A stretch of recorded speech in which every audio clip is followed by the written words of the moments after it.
many of the problems that are facing us right now is actually so simple, but it's not easy, because so much of our institutional care of mothers and babies is based on separating them and not understanding that nature has imbued us with an elegant system for bringing our children up in a flourishing way rather than a defended way, in a way in which they can be peacemakers, can bring our world into the next place we need it to be if we are all going to survive.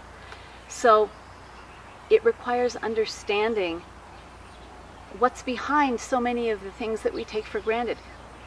Separating mothers and babies right after birth, cutting the cord too early, circumcision, which has become routine, people don't even question it. That is a huge trauma. Putting the baby in its own room down the hall rather than sleeping within that very small radius that constitutes the energetic and physiologic neurologic connection between baby and mother. Plastic carriers, swings, all of these accoutrements that we think are so important that are an unquestioned part of our culture.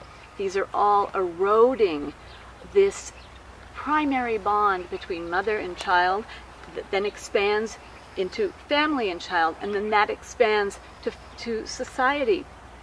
If we look around and we see people that we feel don't have a connection to society, they don't have a conscience, we have to trace that back to when that bond was first broken, when that connection was first severed, without understanding what we were doing.